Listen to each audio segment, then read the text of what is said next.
So hey anime fans, the series name is What If Naruto and Black Clover Got Harem. So let's start the series. The small church in the isolated village of Hage of the Forsaken Lands was unremarkable aside from the large skull that stood guard over it.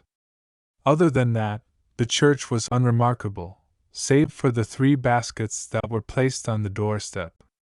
You might wonder what was in these baskets. When the church's father heard the ruckus, he opened the door and looked down at the 3 sobbing babies. As he picked up 2 of them and hurriedly carried them inside before going back for the 3rd, he questioned, "Well, what do we have here?" He looked around and then sighed. "Well, it looks like you 3 were orphaned by this world. Are you related at all?" he remarked. "It doesn't seem like you 3 are," as he examined the 3 male infants. One had amber eyes and black hair, one had white hair and green eyes, and the last had blonde hair that was almost yellow and blue eyes. Upon closer inspection, he saw that each of them had names inscribed on the onesies they were wearing. Asta, Yuno and Naruto?" he asked, referring to Asta as the white-haired one, Yuno as the black one, and Naruto as the blonde. As he looked closer, he saw that Asta had kicked the father in the face, forcing him to stagger backward while clutching his bleeding nose. He merely laughed as Naruto stared at him, and then giggled, making the man smile. "That's quite the strength you have there," he said, sighing slightly before grinning broadly. "Looks like I'll have my hands full with you 3, he said. In Hage Village 15 years later, Naruto stopped working and turned to look behind him when he saw Asta holding a flower up to a female dressed as a nun before shaking his head. "Sister, please marry me!" was the loud cry that echoed across the valley where Hage Village was located. Naruto sighed and merely shook his head as a red tint covered the clothes as they started to dry. The boys had undoubtedly grown, though Asta was slightly shorter than Naruto and Yuno, who were now about the same height. "I apologize, Asta-kun, but I can't marry you," the sister said with a smile. This was Sister Lily, a girl who had come to the church to assist Father Orsi in raising the influx of orphans that had appeared there. His sun-kissed hair reached the middle of his neck and was very wild, with spikes pointing in all directions. Naruto wore black slacks and a long-sleeved, collared shirt that was burnt orange, with the sleeves rolled up to his elbows. The shirt had a black collar that he wore flared.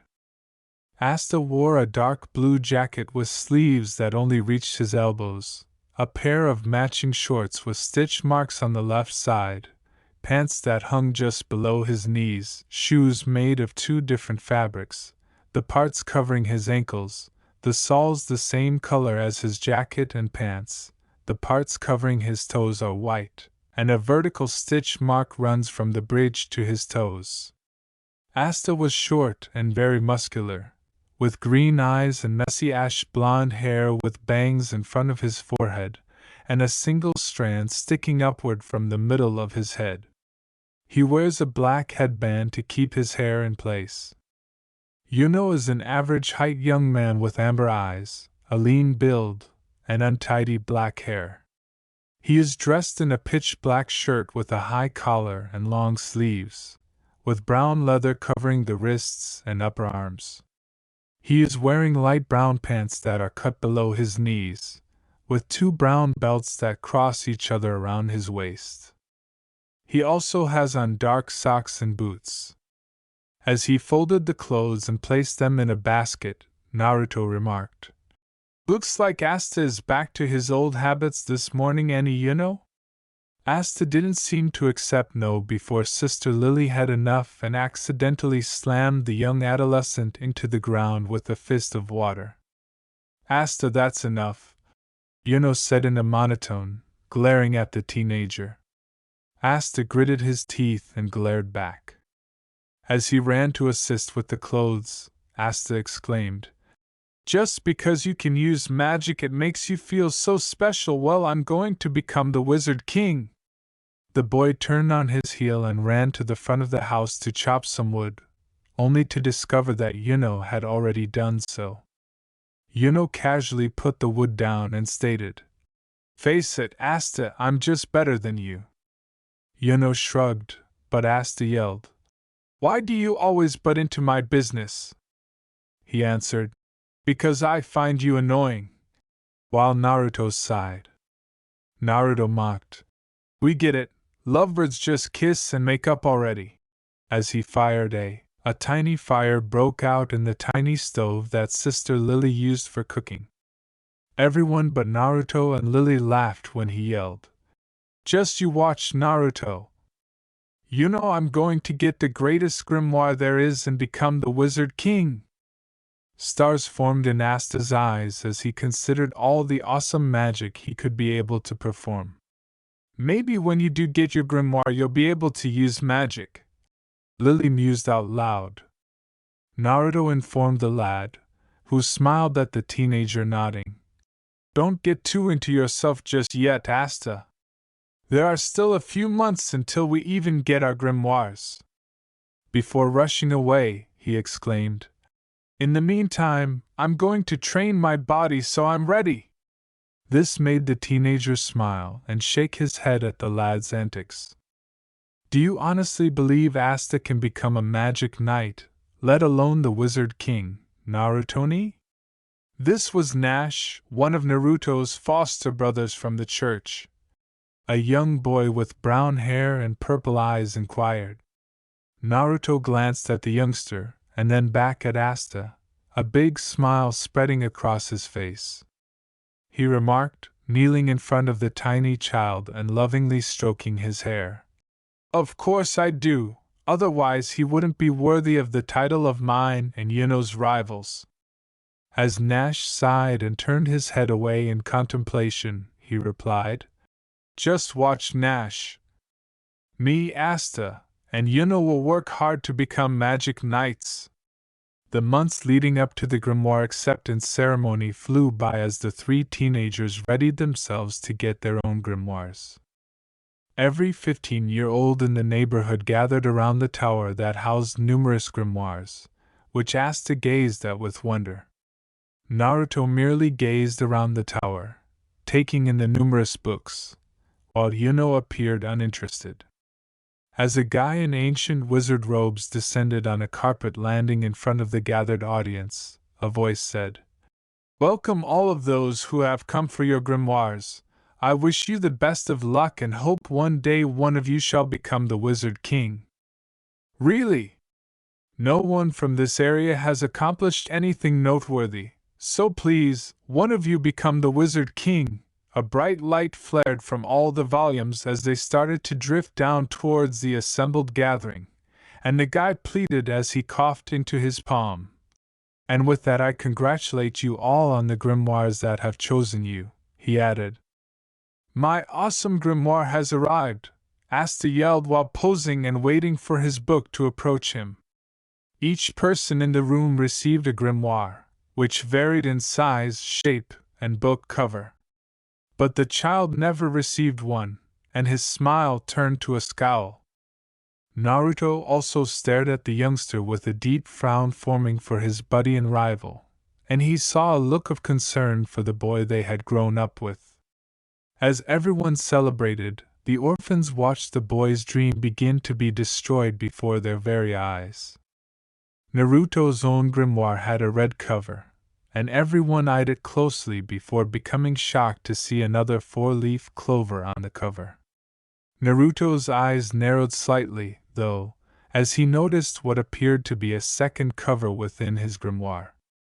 However, two bright flashes diverted the two as rays of gold and red clashed together as two grimoires fell towards the teens. For Yuno, his was gold with a four-leaf clover that landed in his outstretched hand. The pages of the book flipped before abruptly stopping on the inner cover, which was dark black with a red four-leaf clover. Naruto frowned as he saw a bright red script run across the cover before turning to dark black as he stopped trying to flip past it. Naruto then turned to the book's first spells, which shocked the boy as he read Hellfire Magic. The Tower Master was equally shocked as everyone else, and regained his composure while coughing into his hand. He said, "That concludes this year's ceremony. We look forward to what you all dash." But stopped as Asta interrupted. Excuse me, but I haven't received my grimoire yet," he said, maintaining his silly demeanor, but the boy's happiness vanished as fear and horror seized over. "Well, I see. Perhaps you'll return next year?" he stated, perplexed by the circumstances. A quiet voice in the throng murmured, "Ha, look at him, unable to gain a grimoire, what a weakling," sparking a barrage of jeering.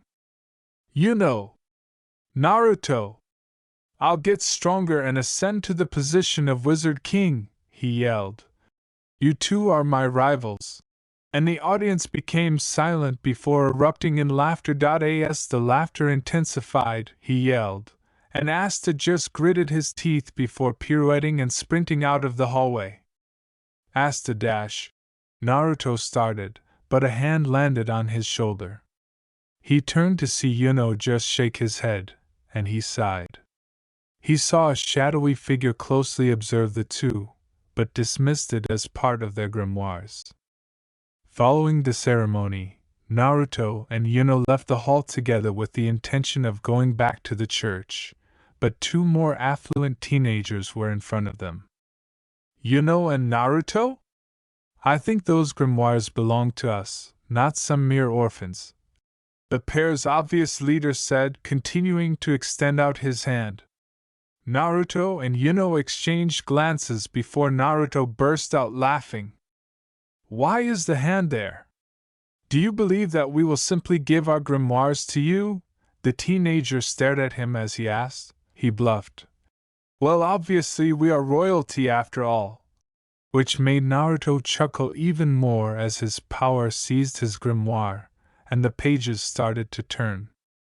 "That's quite enough, young man," a voice said as chains were heard, and the two would-be robbers were slapped into one of the walls faster than anyone could understand.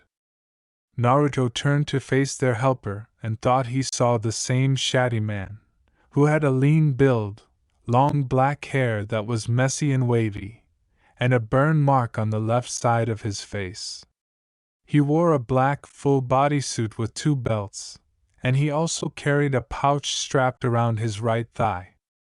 His boots are black, and he covers his outfit with a dark red cloak that is buttoned together around his right shoulder. "Thank you," Naruto remarked. Abruptly, shackles encircled the two, tightening their grip. He gripped the two grimoires and grinned sinisterly. "Thank you actually, as I will be taking your grimoires. After all, they're worth a fortune on the black market," he muttered. "You know, you're going from the fry to the frying pan?" Naruto groaned and asked his pal. "It would appear so, Naruto," he said in an uninterested, monotone voice. "Hey!" As he soared out of the trees and crashed into the wall, landing on his face, Yuno's voice could be heard. Naruto muttered, "Asta," out of concern for his friend, but the teenager immediately leaped to his feet and pointed toward the magician that was attacking them. "Return their grimoires to them." A chain swiftly moved, slamming the teenager into a wall with a loud thud as he yelled, making the man laugh. "Asta!" Both Yuno and Naruto yelled in alarm, and the man's laughter increased as he turned to face the youngster. "It makes sense why you were not given a grimoire. You see, little lad, my chains can detect a person's level of mana and magic skill. However, when my chains struck you, they detected nothing, and I have no idea how you managed to survive." What a loser from the start! As he approached Asta and stomped on the child while pressing his heel against the teenager's shoulder, he yelled while still laughing. Naruto clenched his teeth as he felt a surge of anger inside of him. A voice inside the teenager whispered, "Kill him!" as Naruto's eyes glowed crimson. He was startled out of this, though, as he heard Yuno yell, "Asta! You're my opponent! You are capable of strength! Naruto and I are aware of this," a grimoire suddenly shouted out of the tower, positioning itself in front of Asta as a black and rusty sword suddenly popped out of the book, and Asta's eyes shot up to look at the shocked teenager. A big smile appeared on his face as he used his strength to knock the man away from him. "What? I didn't realize you have a grimoire," the man yelled in surprise as Asta smiled and grasped the enormous sword. "I haven't finished yet," he yelled as he charged the man who had been throwing chains at the teenager, but to everyone's surprise, Asta cut through them. "Avoid me at all costs," the man yelled, but it was gone in a flash when Asta struck him in the head, instantly knocking him unconscious and causing the chains surrounding the two teenagers to dissolve. As the three arranged themselves in a tiny triangle, Naruto grinned broadly and remarked, "Well, it looks like you did get a grimoire after all. I wouldn't expect any less from our rival. Do any of you recall the pledge we made?" With a slight smile on his face, Yuno inquired, holding out his fist to the two, who each returned it with a tiny triangle made up of the fist bumps. "I'll be the Wizard King one day, and we're rivals," they all yelled while grinning broadly, and then they all turned to train. Naruto was lost in contemplation, recalling the moment the man had made fun of his friend. He said out loud, "I swear I heard a voice. But it didn't seem like anyone else did," as he was in a small clearing. He sat down and used magic to open his grimoire, flipping through the pages as they flipped in front of him. He then turned back to the second cover of his book and scowled as the script came back to life, seemingly preventing him from opening further into his own book. "Dude, what's so important about this?" The second part of his book beckoned him, but it also felt like it was telling him he wasn't ready. Now that he had never really heard of a five-leaf clover, the young boy was even more perplexed.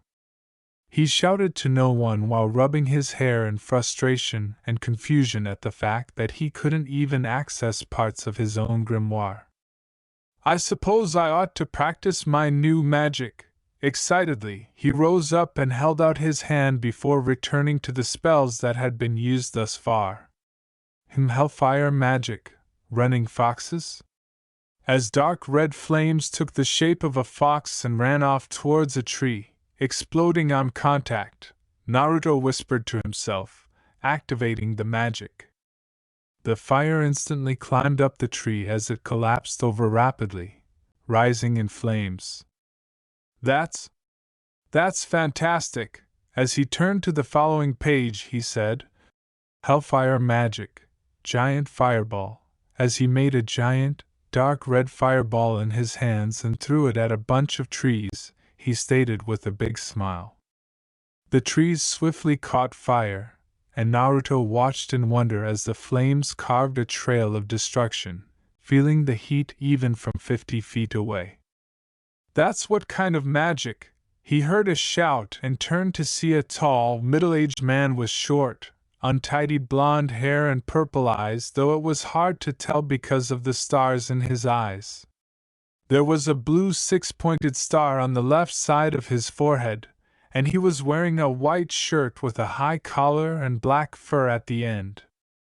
The shirt also had long sleeves with light purple cuffs that had similar black fur and designs, and a pair of gold ring-shaped ornaments adorning the upper and lower portions of each sleeve. Julius's brown pants match a pair of high boots of the same color, which also had black fur at the collars. The man's eccentric ensemble was completed with a long red robe that covered his entire body. The part of the robe that covered his torso was decorated with white fur. Julius wore a gold necklace and a couple of medals on top of the fur. One of the medals, a gold medal with a green cross, was placed on his left chest, while the other, a red and gold shield, was placed on his right. 2 robes also protruded from the fur on his right back, and the robe only had 1 sleeve for his right arm.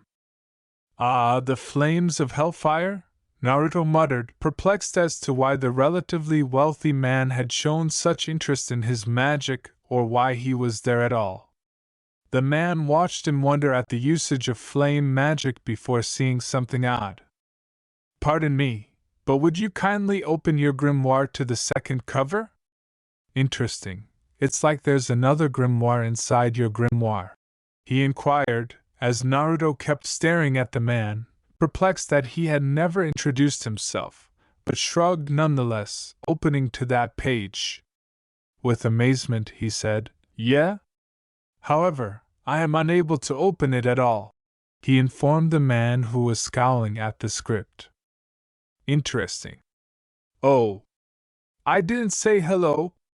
You can just call me Julius.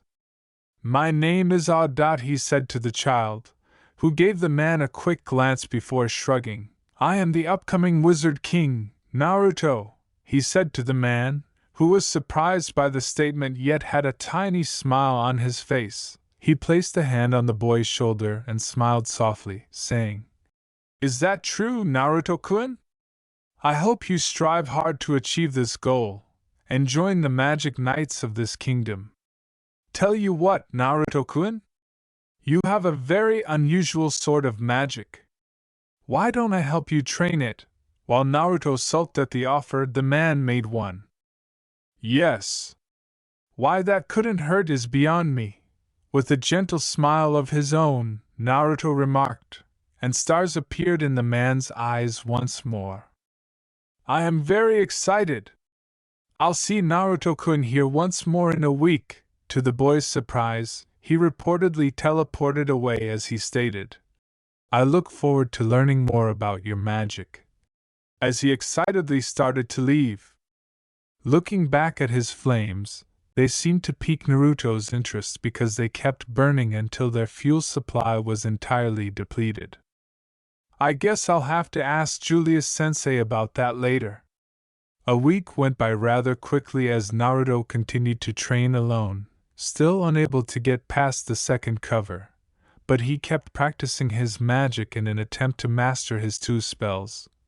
He thought to himself as he left to return to the church because it was becoming late. On his way back to the field, he noticed Julius standing in the clearing, contentedly listening to the sounds of nature. "Hi, Naruto-kun! Are you prepared to start your training?" As he let go of his robe and gestured for Naruto to approach him, Julius asked. "Hello, Julius-sensei," Naruto informed the man, who grinned broadly. Naruto shrugged and joined the man as he sat down in a relaxed stance. "Good, because we're going to start with controlling your mana. I believe the best way to do so is by meditating," he said. Julius told Naruto, "Just feel the mana in the nature around us as well as your own mana." And Naruto agreed. He was perplexed as to why his teacher was doing this because it seemed so simple. He told the teenager, "Before you say anything, Naruto-kun, this is just to begin the day rested." As they sat silently before Julius began teaching Naruto. If teaching meant torturing Naruto at every meeting, then Julius was an excellent teacher. Instead, Naruto practiced his magic every day under Julius's tutelage, though it's not as if Naruto ever truly saw Julius' magic. "Julius-sensei?" Naruto made the decision to inquire during one of their training sessions. "Yes, Naruto-kun?" As we observed Naruto attempting to keep his flame magic for as long as possible without allowing the flame to shift in any way, Julius posed the question. "You're clearly powerful and perhaps a nobleman, so why train a basic, a peasant, and an orphaned one at that, like me?" Confounded, Naruto inquired as to why the stranger was interested in him. With a gentle smile, he stated, "Well, Naruto-kun, I think that class shouldn't separate the mages of our country the way it does. I sincerely hope one day we can all live and coexist equally." He made it clear that, in his capacity as Wizard King, he was working hard to accomplish this. "Any other questions?" Naruto nodded as he asked. "Which kind of magic do you employ?" He inquired as to why his sensei hadn't utilized magic since they first met, other than to come and go. His words, "Good question. One I'll tell you some other day," caused Naruto to pause when the man did not respond. "Now focus back on what you're doing," he said. Naruto responded, "Yes, sensei," before focusing on the flame in front of him. "So, Naruto-kun, you're heading to the capital tomorrow?" The Wizard King has a history of occasionally leaving the capital to witness new magic. For some reason, when he saw the magic that Naruto used, he felt the urge to meet Naruto, just as he had done with some of the current magic knights like Yami and William. Julius asked Naruto, who was sitting meditating and simply nodding as he felt the nature of the mana surrounding him. Julius grinned and looked up at the sky filled with the hues of a setting sun. The boy grinned as he emerged from his meditative state. "Well, I hope the journey goes well, Naruto-kun. I'm expecting to hear great things about you," he said, putting a gentle hand on the teenager's shoulder. "I know one squad will really want to have you when they see your magic, but I'm sure many of the squads will want to have you as well," he said. "Julius-sensei, thank you so much for your assistance," with a bow, he murmured, making the man laugh and wave his hand. He said to the boy, "No need to thank me, Naruto, I just wanted to help is all." Before vanishing into the evening sky, the man remarked, "Now then I should get going, but if, when you make it into the magical nights, I'll try to keep in contact." As he rose from his bow, Naruto saw his sensei vanish and spent some time sitting in the clearing. The teenager got up, brushed his pants clean, and started to walk back to the church. The journey to the capital would take nearly 6 months, which was a long time given that the event itself would take a day to decide. Naruto sighed and shook his head to allay any doubts or concerns. He then picked his head up and grinned as he saw his two rivals racing to the church, each of them carrying a lot of lumber. "You know, those two never change?" Before a sly grin crept onto the teenager's face, he said to himself. Naruto started to run off to the church. Since he wasn't burdened by lumber, he had an advantage in speed. Acting fast, he grabbed a small rope and tied it to one fence post. Since the two of them were almost there, he hurried to the other fence post and sat down to make it appear as though he was napping. Naruto opened his eyes to wait for the ideal opportunity as he heard the sound of footsteps getting louder. Just as the two were ready to approach the church's fenced-in area, Naruto set off his trap and tightened the rope. *T. As Asta felt his feet emerge from beneath him, he yelled, "HMPF!" Yuno said this as he was slipping across the ground. "Who?" "Naruto!" Asta yelled as he leaped to his feet and pointed at the teenager who had swiftly torched the rope.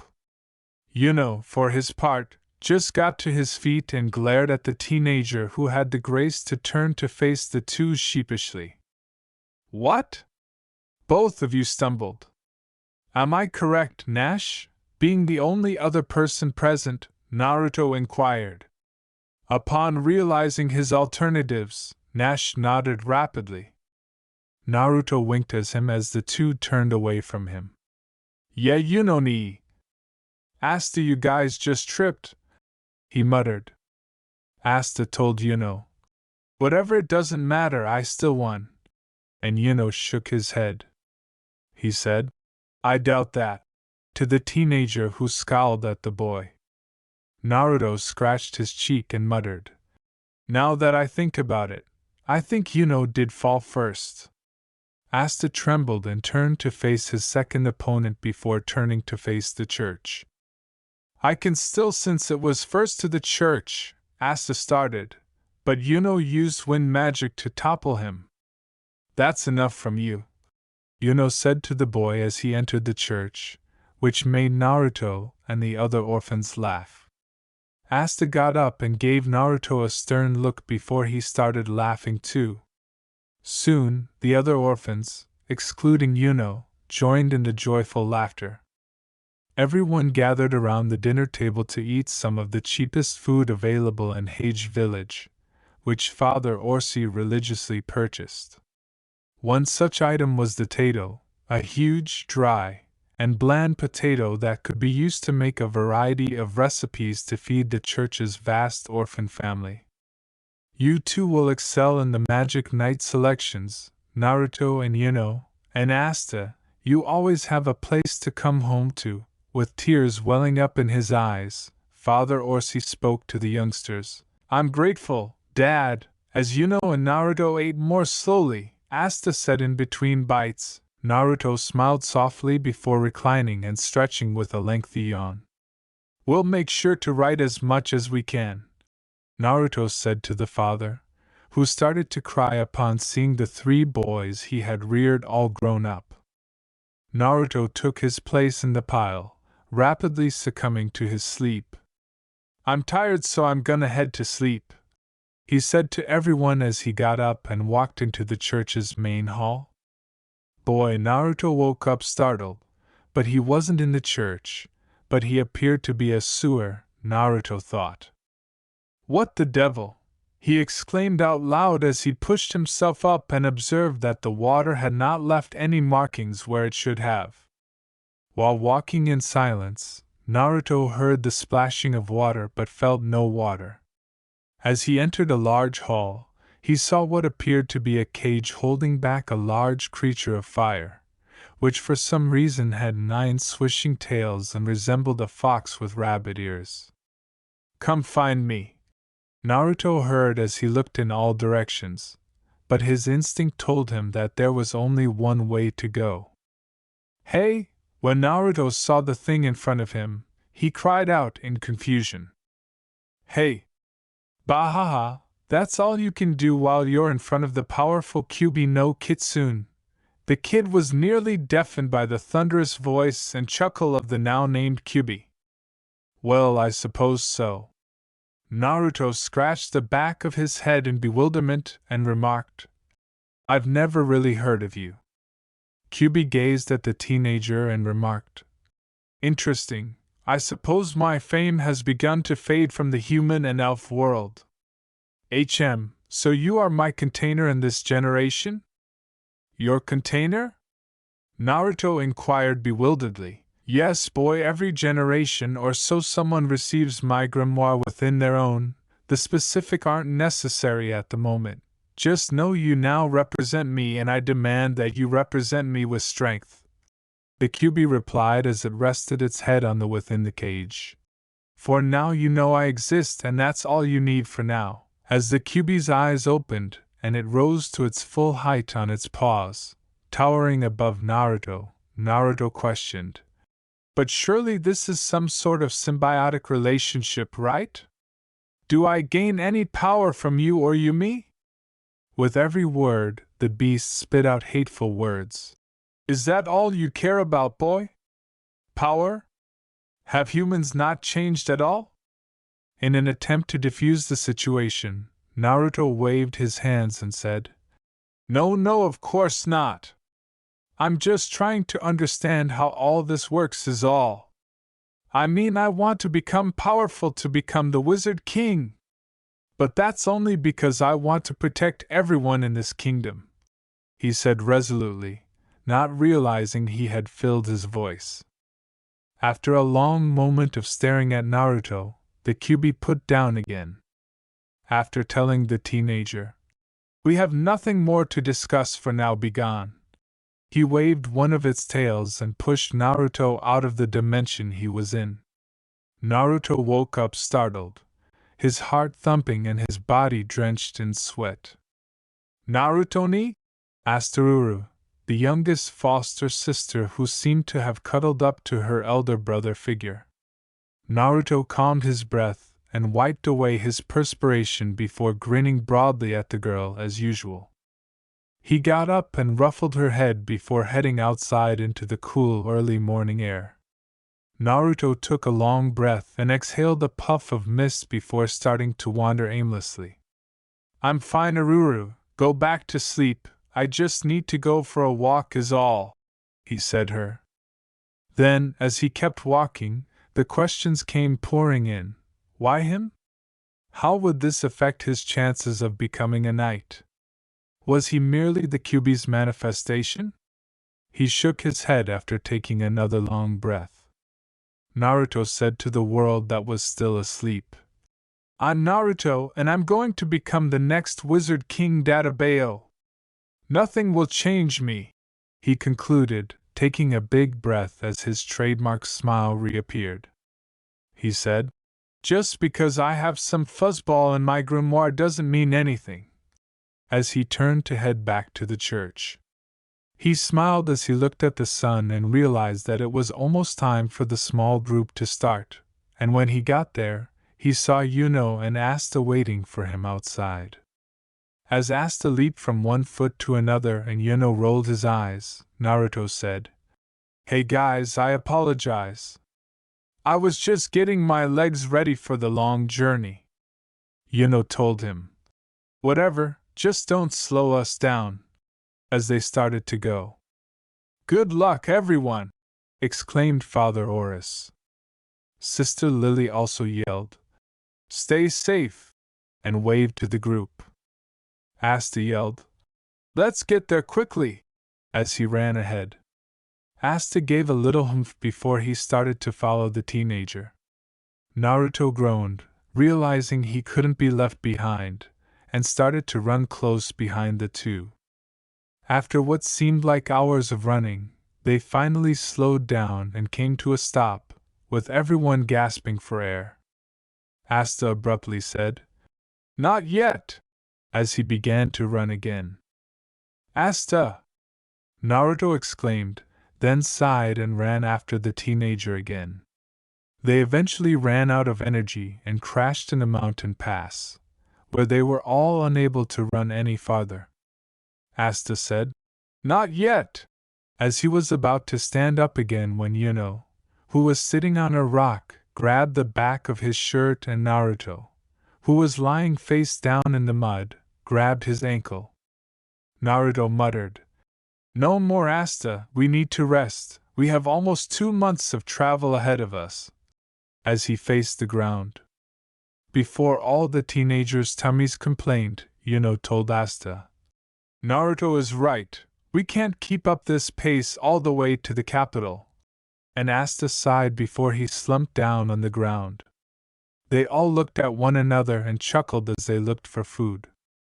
The 2 months went by faster than they had anticipated as the group traveled across the nation, passing cities along the way and, much to their chagrin, even passing through a desert at one point. However, they arrived in the vibrant capital, where everything was different. Asta stopped at a stand with purple snakes, which was run by an elderly woman. Naruto turned away from her, but something about her magic felt familiar. The old woman smiled at him, which made Naruto frown and shrug. It felt like Julius Sensei, but he knew his magic wasn't transformation magic, right? Naruto shrugged and kept walking through the streets, with Asta soon catching up. The group wandered aimlessly until they came to a coliseum where people were cheering. Naruto remarked to the group, "Looks like this is us," as they all nodded and grinned broadly. They yelled, "Good luck, everyone!" Another voice yelled, "Do your best!" Another exclaimed, "The kingdom believes in you!" Asta took in the compliments as they formed a line quite fast, which for its part moved swiftly as well, enabling them to reach the register. Yuno was first to the window as he waved and grinned. Gazing at the teenager, he inquired, "Name and where you're from?" "Yuno from Hage village," he wrote down after the man nodded. He said, "Can I see your grimoire, please?" Yuno nodded and swiftly shocked the man by taking it out. "A four-leaf clover?" he said in wonder as he touched the grimoire, making it shine. The man coughed into his hand and rapidly regained his composure. "You are number 164, he told Yuno, who nodded and moved aside. Naruto approached as the man was getting the paperwork ready. He questioned the teenager, who smiled. "Name and where you're from?" he informed the nodding man. "Naruto and I are from Hage village." He looked up as Naruto displayed his own grimoire, making the man stammer, and added, "Two people from the boonies, huh? Can I see your grimoire as well?" His shock overrode most of the functions as he put his hand on the grimoire, making it glow as well. Another four-leaf clover!" he yelled. He informed Naruto. 1-1-165. As Asta approached the man and instinctively grabbed another piece of paper. As the man nodded, his face pressed into the leather, Asta yelled, "Asta from Hage village!" and shoved the grimoire in his face. "And this is my grimoire," Asta said, placing his hand on the book, which shone as the man examined the documents. 166, he said in a stupor as the teenager hurried to follow his pals inside the arena. A young adolescent who was watching the exchange said, "Two four-leaf clovers?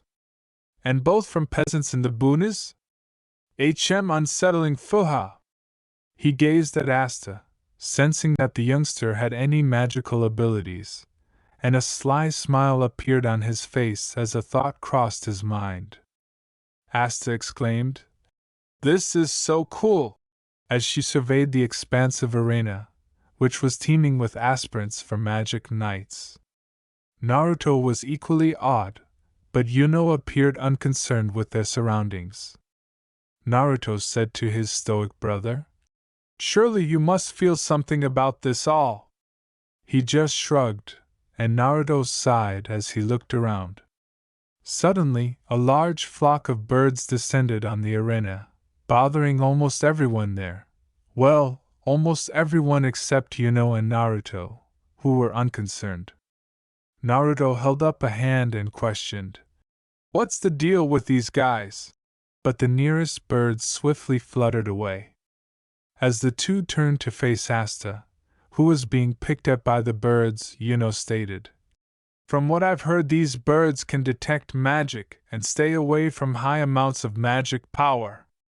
Asta exclaimed, "Oh really? That's really cool," before realizing that he was encircled by several birds. His eyes widened, and he fled into the crowd, screaming in terror. Naruto chuckled and shook his head at his friend's antics, but he saw a tall man with rippling muscles run into him. Naruto sighed and walked over, saying, "Asta," as the man practically lifted the youngster by the skull, crushing it as Naruto smiled softly. When the man saw the magic knight robes, Naruto responded, "I'm sorry, sir. Could you please let go of my friend? He didn't mean any harm." The man, who was enormous and towering over the two teenagers, said,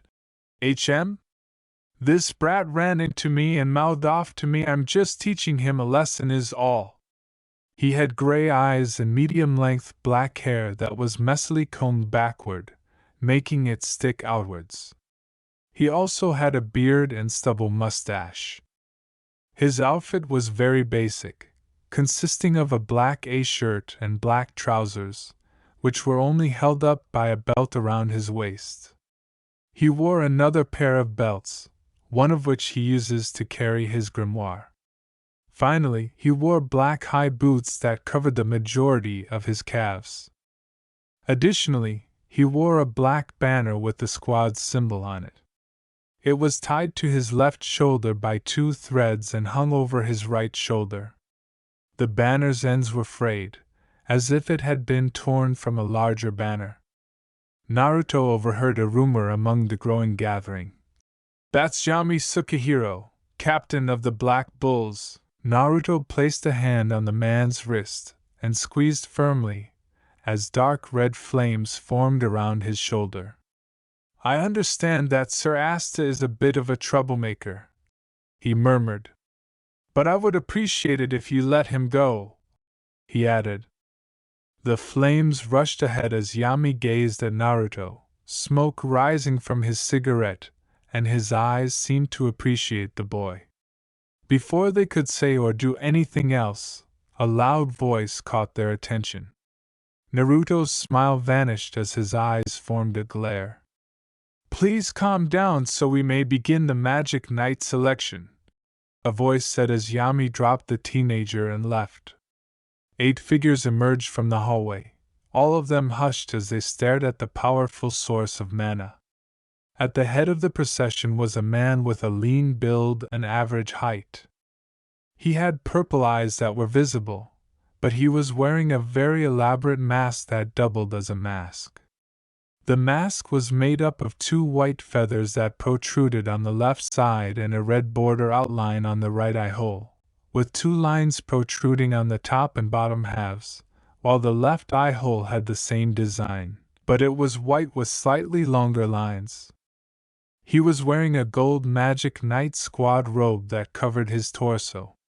It had a blue fur around the hood's edge and 2 red ropes that connected to the gold button on the right shoulder from the left shoulder. The squad's insignia was also placed at the left side of the robe. He was wearing a long red cloak that reached his ankles underneath his robe. He raised his arm as branches turned into brooms and said, "I am William Vengeance, leader of the Golden Dawn and head examiner of this year's Magic Knight selection. We will now begin the exams with a simple test flying on a broom," he said. Like Asta, Naruto took his broom from the skies. After examining the basic broom, he shrugged and put it between his legs. He then directed his power into the stick and started to float higher. Naruto looked at the teenager, who was unable to move while having a focused expression, and said, "This is pretty cool, actually. How are you doing, Asta?" A voice floating next to Asta said, "You look to be having trouble, Fuha." The voice belonged to a teenager with a slender frame and medium-length blonde hair, which was combed backward and secured with a black hairband, leaving only a few strands hanging in front of his forehead. On top of all of that, he wore a magenta coat with long sleeves and black horizontal stripes around his forearms. He also wore a gray shirt with a dark gray vest and a wide V-shaped collar on top of it, white pants, and black high boots with tan belts on each of them. There was also a tan belt attached to a pouch that he uses to carry his grimoire, which is on his left side. When he said, "I am Senkbronzatsa, it seems like you're trying too much. You just have to relax into it." Asta smiled and started talking to the man who was attempting to learn how to fly on the broom. Seeing that the teenager was in capable hands, Naruto chose to stand on his broom and float over to Yuno, who was staring at Asta. The adolescent nodded as Naruto looked at them and said, "Seems like you got the hang of this pretty quickly too, huh, Yuno?" Yuno mocked, "Copying my style, that's not like you, Naruto," while Naruto smiled and scratched the front of his head. Naruto explained, "I didn't like the way the broom felt as I sat on it, so this was the best option," before squatting down to watch the others struggle in boredom.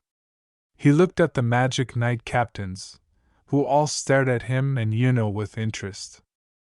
He also saw that Yami appeared to be interested in the teenager, who was staring directly at him before turning to face Asta. A man with purple eyes and long, straight vermilion hair, whose hair is neatly combed to the back while his long fringe is combed to the left in a wavy hairstyle, was drawn to Naruto when he used his Hellfire magic instead of regular fire magic. His notable features include the red markings around his eyes and a diamond-shaped mark of the same color in the center of his forehead. He also wears red earrings. Eventually, the next task started with each contestant firing their magic at a wall and then a moving target. He wears a dark blue shirt with long sleeves and a high collar over a white tunic. The shirt is embellished with gold fabric that has vertical stripes on the collar, sleeves, and edges. He wears a purple sash around his waist to hold the shirt together. He also sports black high boots and white pants that match the design of his shirt. Finally, he wears a long red cape. A pair of gold-colored ropes protrude from between the scarf and the robe at the front, and a purple stone is adorning each end. Finally, the squad's insignia is situated at the center back of the robe. The man was wearing one of the squad's signature robes, which only covered his torso. The robe is similar in color to his personal robe, with intricate gold designs at the lower front edge and a red scarf that matches it. Naruto turned around and blushed when he heard a voice ask, Excuse me, but what type of fire magic is that?" A young girl his age, with a voluptuous build, yellow eyes, and long, wavy vermilion hair with bangs on her forehead, was standing in front of him. She also had earrings on her ears. The girl wore a rather elegant outfit that included a brown corset, white puffy shorts, and a long-sleeved, cream-colored sweater. Below the corset, she also wore a lighter brown piece of fabric with frilly edges, and the corset was tied at the front with strings. She wore a dark red mantle with a white lining made of the same material as the rest of the mantle, and on top of all of that, she wore a dark red mantle with a white lining similar to the rest of the mantle. As he collected himself, Naruto said to the girl, "Oh, it's Hellfire magic." "I'm Naruto," he said, grinning broadly, and the girl smiled back. "I'm Mimosa Vermilion." She introduced herself to the young man. The two turned away from one another and blushed as they simultaneously exclaimed, "It's nice to meet you." The girl turned back to face him when he inquired, What magic do you use?" "Oh, I use plant magic," she said. Naruto. "I mostly use it to heal, but I've learned a few offensive spells," he added, and Naruto nodded in admiration. He told the girl, who grinned once more, "That's really cool." Just then, a plant seed ended up in everyone's hands, and Naruto stared at it bewildered. William's voice informed everyone, "The next test is to make this seed sprout with your magic." As Naruto shrugged and looked at the plant seed in front of him, he then channeled his magic into the seed, causing it to quickly sprout into a large plant of flames that was swaying back and forth. As he looked at Mimosa, he saw that the seed had grown into a real plant and that Asta was having difficulty producing anything. William declared, "The next test shall be creating something with your magic. It can be anything." As Naruto pondered for a while because he was not very knowledgeable about the creation side of things. Suddenly, though, something occurred to him, and he held his hand while grinning broadly as he revealed his creation. "Hellfire creation magic, Firefox!" he exclaimed as a tiny fire fox materialized and snarled at his creation, his tail trailing after him. Mimosa gazed at the fox, blushing slightly. She exclaimed to herself, "So cute!" and then extended her hand. She declared, "Plant creation magic, guidepost!" and a little plant blossomed, revealing a projection of the arena and the massive magic sources. William instructed everyone to line up after everyone had displayed their creation magic. Naruto informed the girl, who smiled. That's really cool, Mimosa, William said. I would like to begin with the statement that we're all impressed with your magic shown today. Our final test for you all is a one-on-one fight. As everyone was chatting among themselves, you may pick your opponents, he concluded as everyone started to pair up. As Asta smiled and nodded, Sek asked, Asta, why don't me and you fight first? As they entered the middle, Sek whispered something into Asta's ear, causing the boy's face to go blank. As Asta's expression hardened, he drew his sword from his grimoire and yelled, I'll let you have the first strike, Fuha! A big dome emerged around the teenager who was teasing Asta. You won't be able to get past this barrier, he exclaimed. The teenager let out some spittle as he was blasted down into the ground and out cold, but Asta remained silent as his foot sank into the earth before he launched towards Sek, pulling his sword backwards before he sliced right through the dome and smashed his sword right into Sek. Everyone in the throng started giggling and sneering at the youngster as Asta abruptly said, I'm going to become the Wizard King one day. Just watch me. But the boy ignored the jeering and brushed it off. All of the captains leaned forward in their chairs, astonished that Asta had just broken through the protection enchantment. Naruto turned to face them, and they all gazed at the youngster as he left, putting his blade in his grimoire.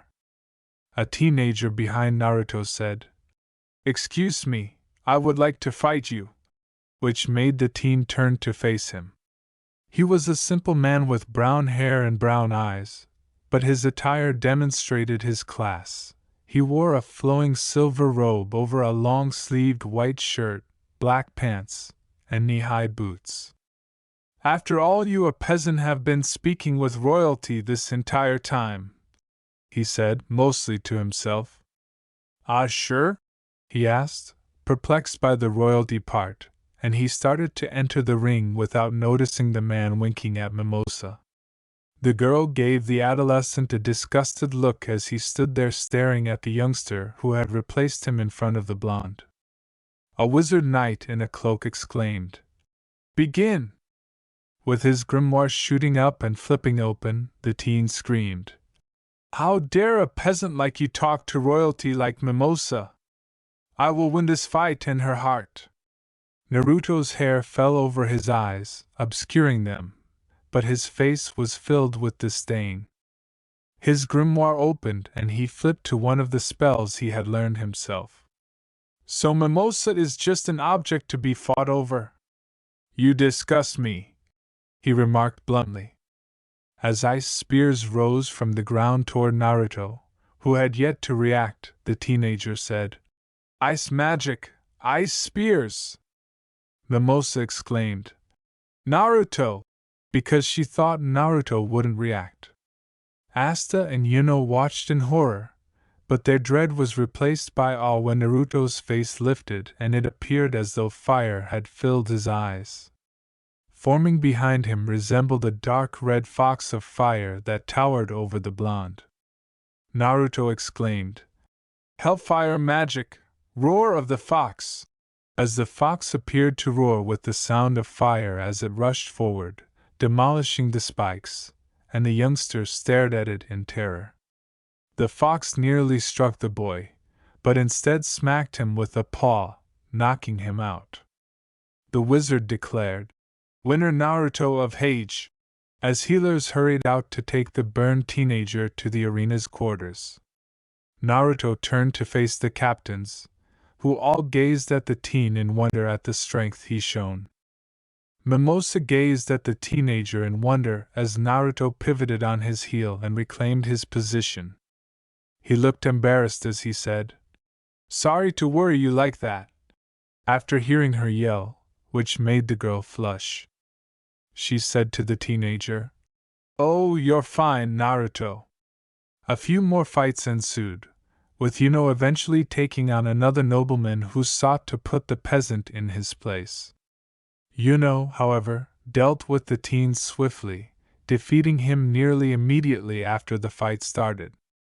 Eventually, all of the fights came to an end, and everyone was summoned back to the square. As everyone's emotions ran high, William declared, "After watching you all and considering each of your skills, the captains here will ultimately signal who they want in their squads. If a captain raises their hand, that means they want you in their squad.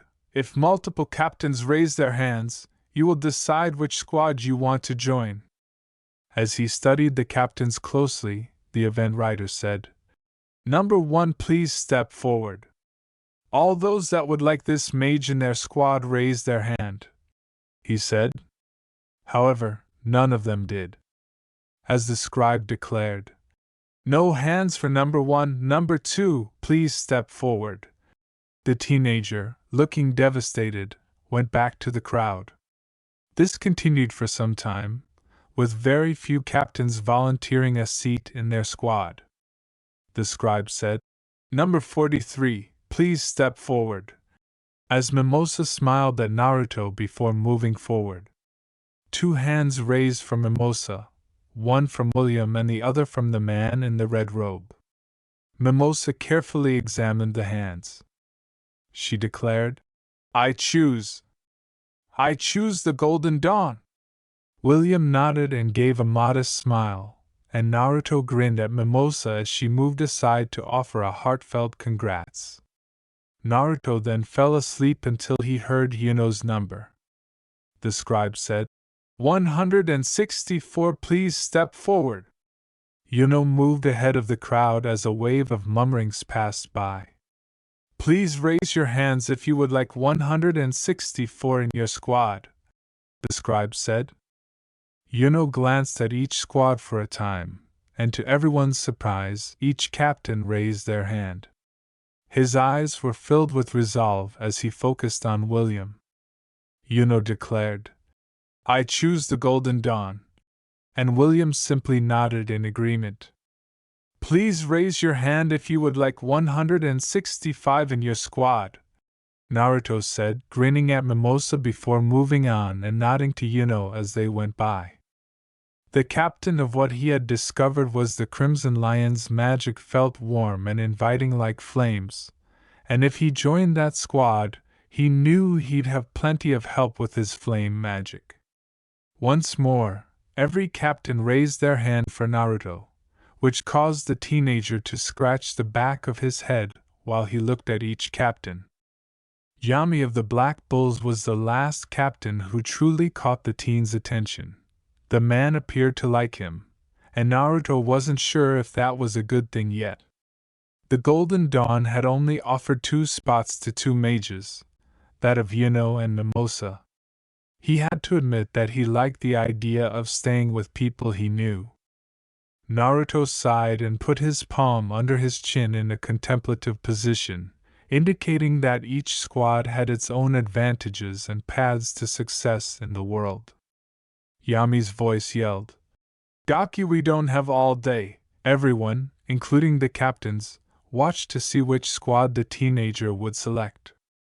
I know, it's a very hard choice to make considering each squad will offer its own pitfalls and its own advantages. If I'm going to be the Wizard King one day, I have to think this through," Naruto retorted. Everyone stared at William, who shrugged and felt embarrassed by the teenager's request. Could I speak with the 2 captains I have narrowed it down to?" Naruto requested. "I don't see why not. It would be best not to make a rash decision," he said. Naruto asked, "May I speak with Yami of the Black Bulls and Fugolian of the Crimson Lions?" The 2 nodded and stood up, gesturing for him to go down the steps. Naruto moved ahead as the scribe declared a brief pause. Naruto's boots clattered on the floor as he entered the steps and stood in front of the 2 captains, who turned to face the young man. Naruto bowed and said, "Thank you for meeting with me," while Yamami sighed. He inquired, "What do you wish to discuss, kid?" as Naruto considered how best to phrase his request while glancing at the 2. While I can't seem to pick between your two squads for some reason, both have the same amount of merits in my opinion.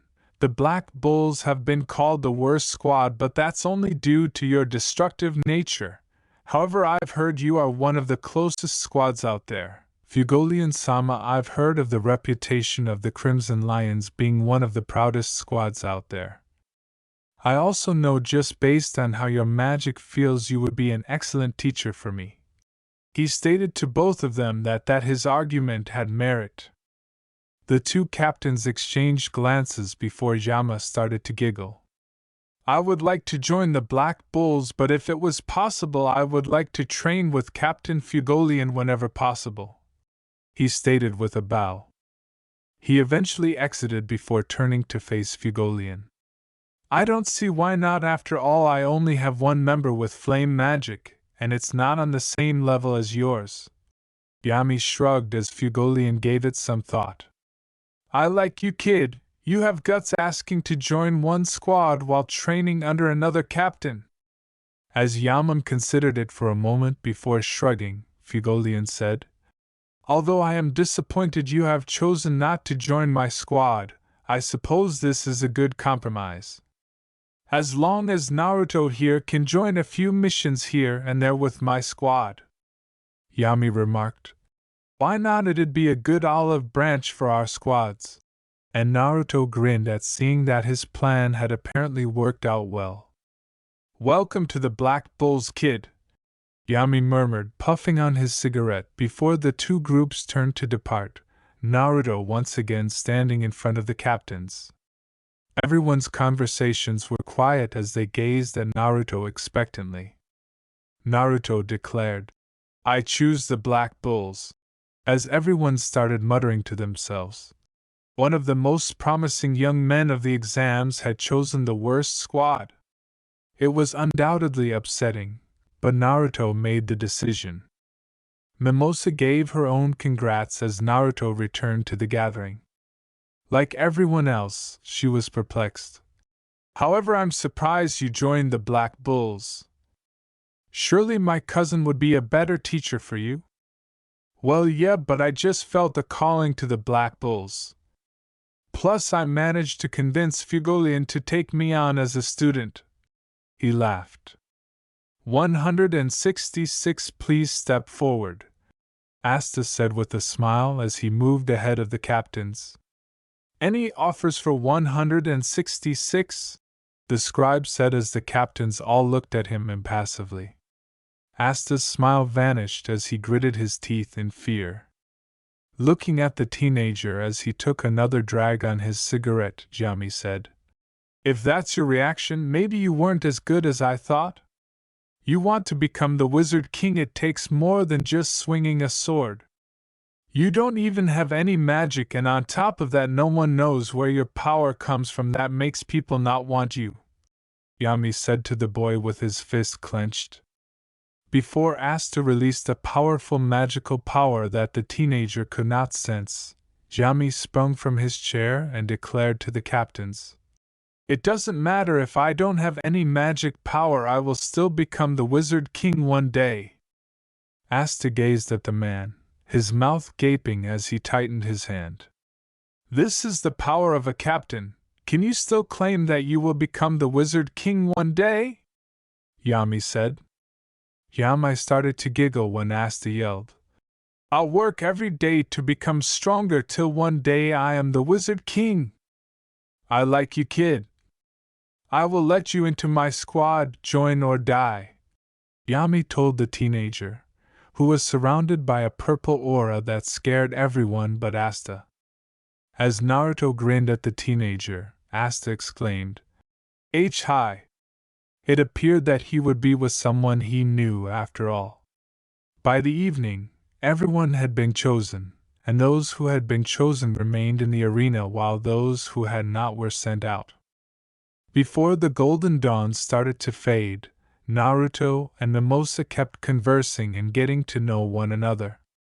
Naruto, unable to conceal his embarrassment as the girl with her own flush nodded, said, Mimosa, I was wondering if I could write to you. The boy was told by Mimosa, I would like that very much, Naruto. As she went to join Captain William, Yuno approached Naruto and held out his fist, which Naruto bumped with his own. Yuno asked the boy to look after Asta for me, will ya? Which made Naruto nod and smile. Naruto vowed, well, of course you know someone does after all, which made Yuno smile once in a long time before he departed. Yami said to Naruto, come on, kid, it's time to. As Asta arrived to join them, the man was accompanied by 2 members of his squad. The first was a thin young man of average height and build, with drooping eyes and slightly unkempt light brown hair. He had a kind, smiling face. Wearing a light green, loose-fitting tunic with long sleeves and long tails at the back, dark pants, and a green pair of wide, knee-high boots that lace up the front, he has a grimoire holder on his left hip and a short black bull's mantle. He also has green earrings on. Although he appeared to be pleasant enough, the second man was a bit more disagreeable. He had a slim figure, pale skin, and short, slicked-back black hair. His face was long, with a large nose and no eyebrows. He wore black lipstick and nail polish, as well as black eyeshadow and big circles around his red eyes. He is dressed in a dark gray jacket with red trimming and red cuffs, gray pants that are tucked into black boots that reach his knees, a black belt over his jacket, and a black pouch for his grimoire hanging on his left hip. He is wearing the Black Bull's signature robe on top of this, and his dark gray peaked cap has the Black Bull badge, a black band, and a bill. As Yami introduced the two, "This is Finral and Gordon," Finral exclaimed. "Hello there," with a broad smile. When Naruto heard Gordon say, "Mumble, mumble, mumble, mumble," he felt his perspiration evaporate since he couldn't comprehend the man. Yami said, "Okay, Finral, make the portal," and Finral nodded. Asta inquired, "Where are we going exactly?" But his jacket grabbed him instead.